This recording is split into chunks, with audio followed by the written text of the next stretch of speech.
जय हिंद। स्वागत है आप सभी का अपने YouTube चैनल पर।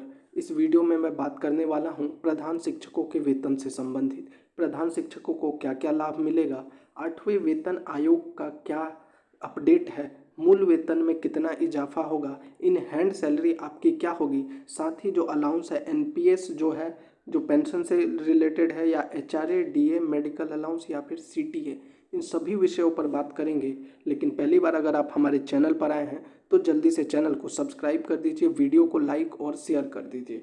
तो चलिए वीडियो को शुरू करते हैं।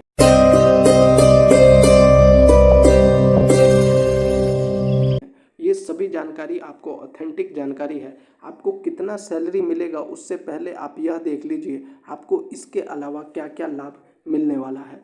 लाभ मिलेगा या यूँ कहें क्या क्या आपका अधिकार है वह देख लीजिए।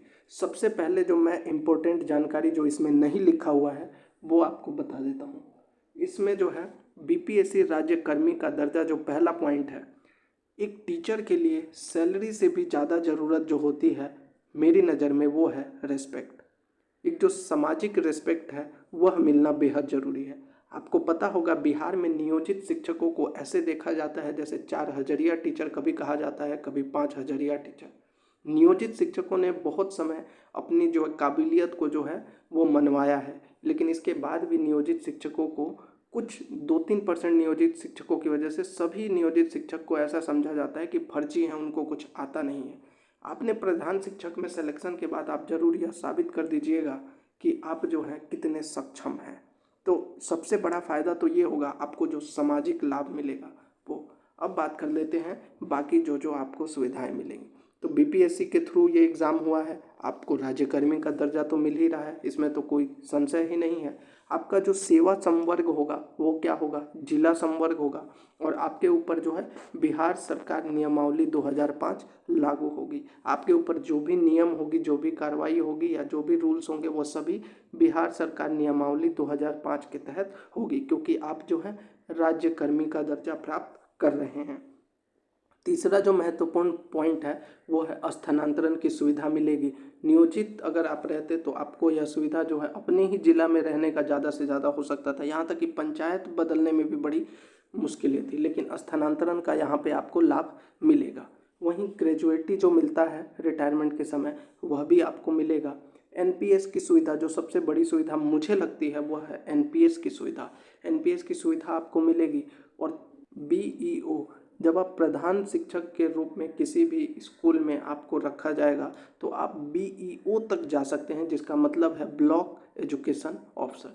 तो ये तो वो लाभ हैं जो आपको इनडायरेक्टली मिलने वाले हैं। अब बात कर लेते हैं जिसका सबसे ज़्यादा लोगों को इंतजार रहता है, सैलरी के ऊपर। तो देखिए प्रधान शिक्षकों का जो वेतन है आपको पता होगा बेसिक पे कितना है, मूल वेतन कितना है, वो है 30,500 रुपये। 30,500 रुपये। डीए के ऊपर जो डियरनेस अलाउंस है अभी कितना है, 50%। लेकिन आपको यह जानकारी होगी डीए जो है साल में 2 बार बढ़ता है, जनवरी और जुलाई। ठीक है, हालांकि इसकी घोषणा की जाती है मार्च में होली के समय, और जुलाई वाले की घोषणा की जाती है अक्टूबर के समय, दिवाली के समय।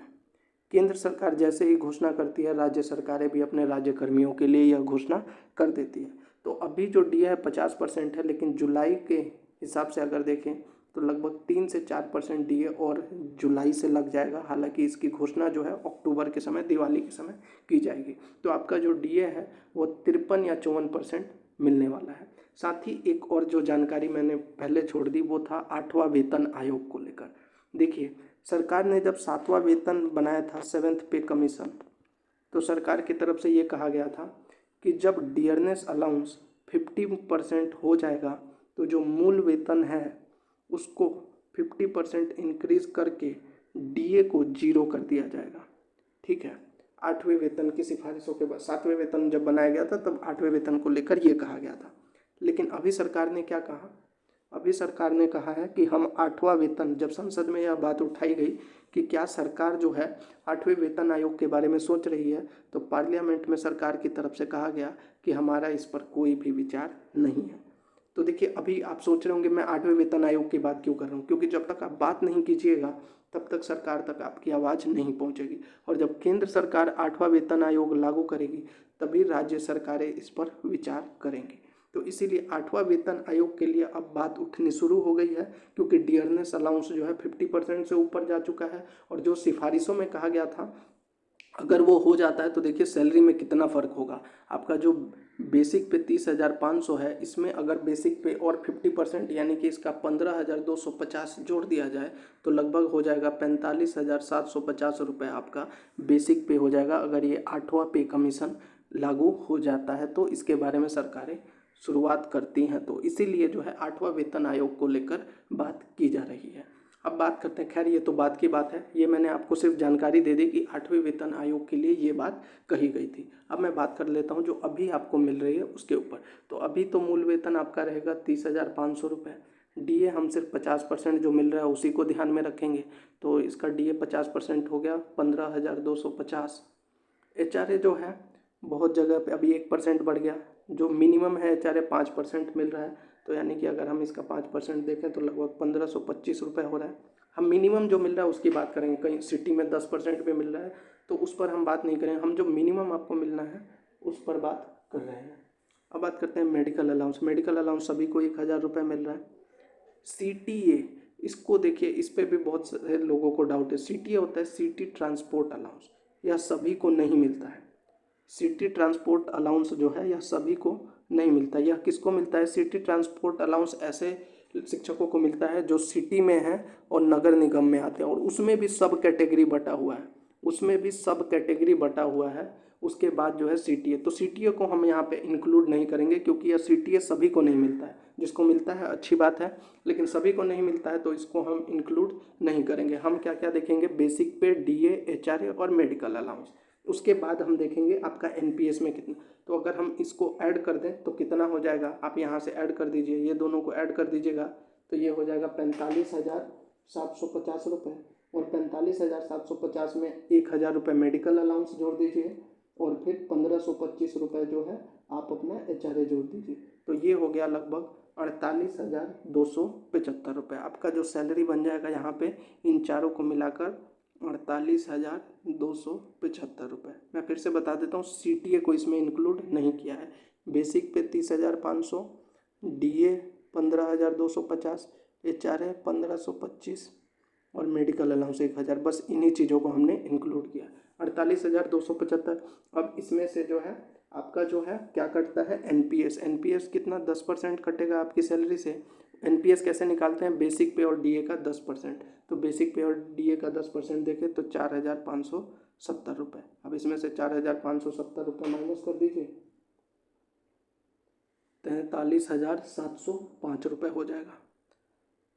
और एक चीज़ और आपको बता दूं, एनपीएस में जो है सरकार की तरफ से भी 14% लगभग की, यानी कि 6400 रुपये के आसपास जमा होता है।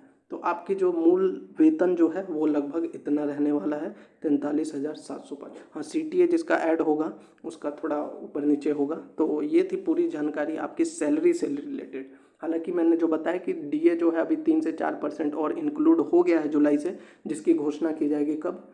अक्टूबर के समय पर की जाएगी, दिवाली के समय पर। और इसका एडजस्टमेंट आपको जुलाई, अगस्त, सितंबर, अक्टूबर सभी को मिलेगा। तो आपकी जो मूल वेतन है वो ये रहने वाली है। इसके अलावा जो मैंने बताया, सामाजिक लाभ जो होता है शिक्षकों के लिए बेहद ज़रूरी है। जब शिक्षकों को रेस्पेक्ट मिलेगा तभी वो अच्छे से कार्य कर पाएंगे। तो ये सारी सुविधाएं हैं जो प्रधान शिक्षकों को मिलने वाली है। तो अगर आपको यह वीडियो अच्छा लगा हो, चैनल को ज़रूर सब्सक्राइब कीजिएगा, वीडियो को ज़रूर लाइक कीजिए, वीडियो को शेयर भी कीजिए। साथ ही आप अपना फीडबैक जो है वो कमेंट में ज़रूर लिखा कीजिए। जय हिंद।